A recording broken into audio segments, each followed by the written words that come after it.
Coming to you from the Deep South, this is the Blue Collar Leadership Podcast. High-impact leadership is not reserved for leaders, and it has nothing to do with your position, title, or rank. However, it does have everything to do with your character. It's time to climb to the next level and beyond, personally and professionally. Now, let's start making it happen with your host, Mac Story. Hey everyone, I'm excited to talk to you today on part 18 of 30 of this 30-part series of Blue Collar Leadership, Leading from the Front Lines. And if you hadn't checked out the book, you may want to download that thing. It's on Audible, an audio book. It's also in an ebook format and also in paperback. But it's a powerful tool for you as an individual. It's very, very powerful for you if you're a formal authority leader to take your team through this book, one chapter at a time, one chapter per week. Takes you 6 to 7 minutes. You probably heard me talk about that on the other episodes sometimes, but that's what I wrote it with 30 chapters, 3 pages per chapter. Intentionally, I wrote it that way so you could use it as a leader to grow and develop your team. Because I'm telling you, if your team leads themselves well, it's a whole lot easier for you to lead them well. But you got to live up to the high standards if they're leading themselves well. That's what all these podcasts are about, these episodes. So today, the topic from chapter 18 is positions are overrated. Positions are overrated. I see so many people, they think they have to have a position to make something happen. I'm going to tell you this. If somebody can't make something happen without a position, they ain't very likely to make something happen with a position, because it's about influence and not about position. But people don't know that a lot of times. They think, then people don't report to me, I can't make them do anything. What that tells me is whoever's saying that, they have no influence. I've transformed entire organizations, and nobody in that organization reports to me. I was an external consultant hired in to help improve processes. But when I walk in the door, I'm on the team and I'm leading. I'm growing and developing relationships and I'm making things happen. I ain't worried about a position. I don't need a position to make something happen. All I need is a team. And any high impact leader will tell you the same exact thing. But if you can't lead without a position, you won't lead with a position, because you can cheat. That's what I mean when I say that. If you can't lead without a position, you won't lead with a position. Because to get things done without a position, you must lead. You have no formal authority. You have to lead. You have to have authentic influence without a position to get anything done. And if you can't do that, when you get a position, you're going to be able to cheat. You're going to be able to use your formal authority. But that's only going to take you so far, and you're only going to get so much done. But somebody who won't lead without a position, who can't lead without a position, they won't lead with a position, because then they can cheat. But they're going to get left behind by those who can lead, regardless of whether that person has a position or not. So United States Marine Corps Lieutenant General George Flynn made this comment, and it's pretty cool to me. He says, the cost of leadership is self-interest.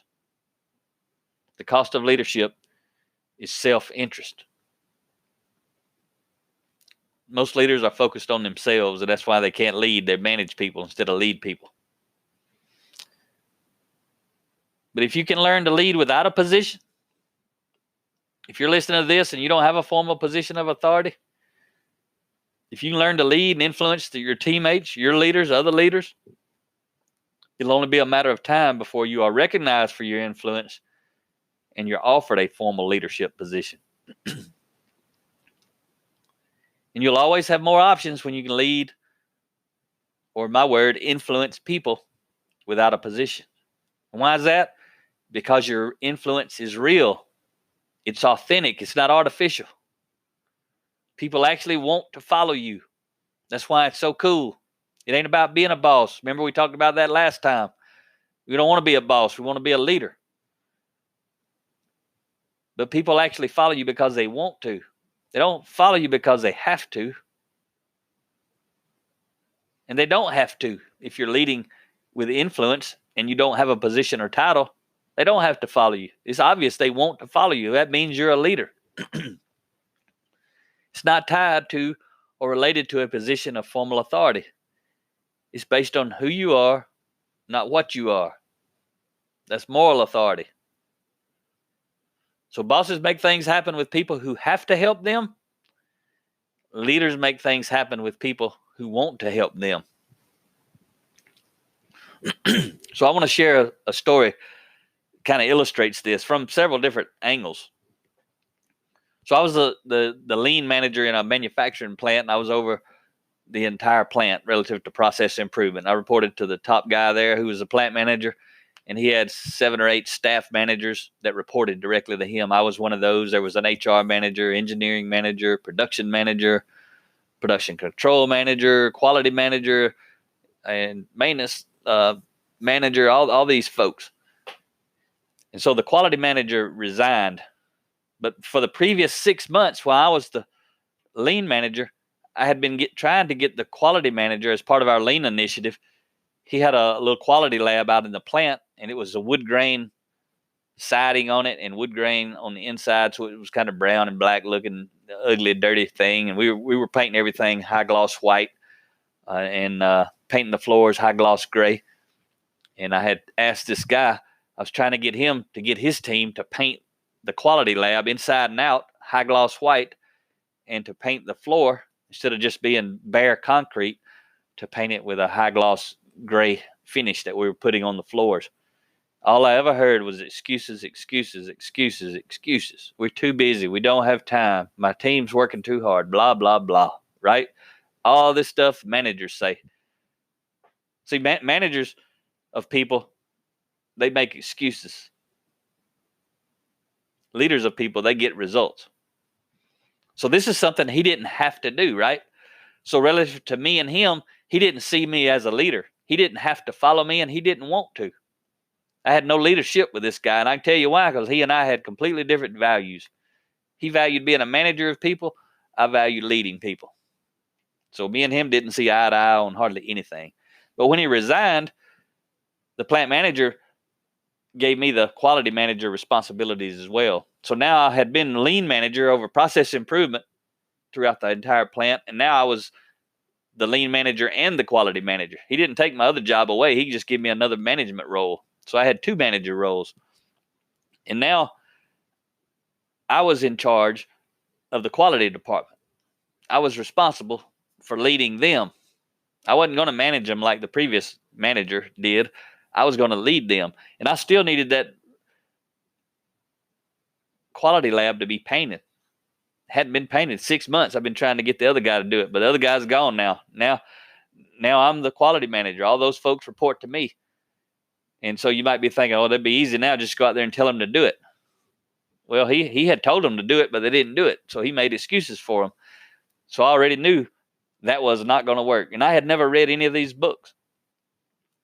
So as soon as everybody finds out I'm the quality manager now, the quality team, as soon as I got them together and says, hey, you guys report to me now. I'm over the quality.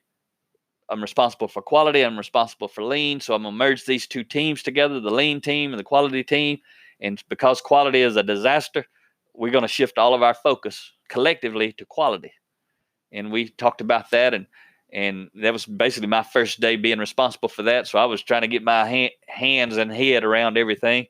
And pretty quickly, one of the quality technicians says, hey, Mac, we've been talking to the other manager, and we need a flat screen TV instead of this laptop computer, because they had a coordinate measuring machine. So people would bring parts in, they would measure them, and people wanted to see the results, and they had to crowd around a little laptop screen to see it.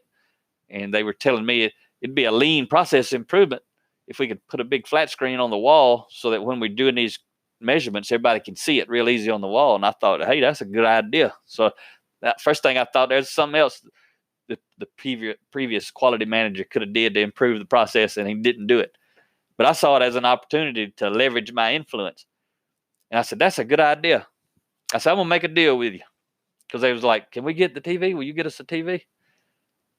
I said, I'm going to make a deal with you.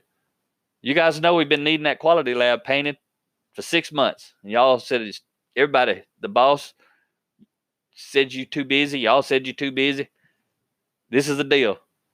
When that quality lab is white on the inside and white on the outside and that floor is high gloss gray, you let me know. And as soon as you see it, as soon as you show it to me, we're gonna come in here and get on the computer and log in and order the flat screen TV to put on the wall.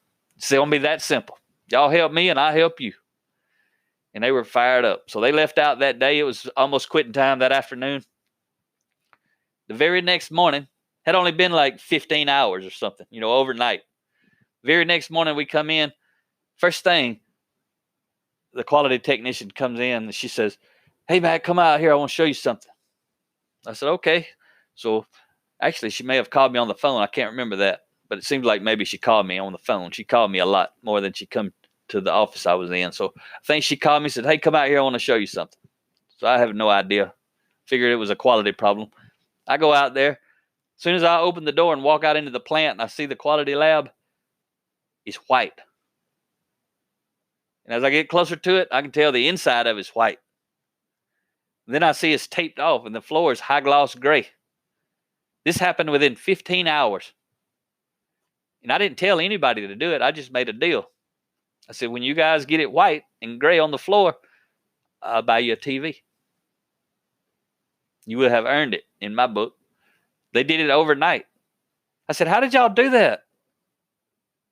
I said, "You guys left and went home yesterday. How'd y'all get that done last night?" "Oh, we didn't do it, Mac. We talked to maintenance. We got them to do it." So all they did was go ask them if they would do it. They used their influence. Maintenance department does not report to those folks, but those folks had relationships with people in the maintenance department on the night shift. And basically, within 24 hours of me being given the quality departments as a responsibility and me being made the quality manager, without telling anybody to do it, without directing somebody to, "Hey, go do this," just by going for a win-win deal, it was done. They made it happen. I didn't even have to make it happen. See, the only influence that truly has any meaningful value is based on moral authority, not formal authority. I had it with those folks, and they had it with the maintenance folks. It wasn't about position. Position or title isn't important or required. Fear and intimidation doesn't exist. Others choose to follow you because of who you are and how you make them feel. See, what I did was I didn't tell them what to do. They probably expected me to tell them what to do because I had been wanting it to be done. Now I was, in their mind, their boss, but I didn't tell them what to do. And how did I make them feel? I empowered them. I said, "Getting that TV is within your control." I didn't say it literally, but I did because I made the deal. You get it painted, I get the TV. Now you're in control of both things. And they made it happen overnight, literally. Amazing. So I'm going to leave you with that. I hope you have a great day. I'll talk to you next time.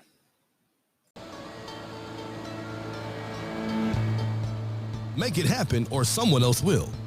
It might as well be you. Are you serious about taking your career and your life to the next level and beyond? Check out Mac Story's Blue Collar Leadership series books and others, now available on audio, along with paperback and ebooks at Amazon, iTunes, and Audible. Please visit bluecollarleadership.com to learn about Mac's books, programs, special offers, certifications, and more. Thank you for listening to the Blue Collar Leadership Podcast.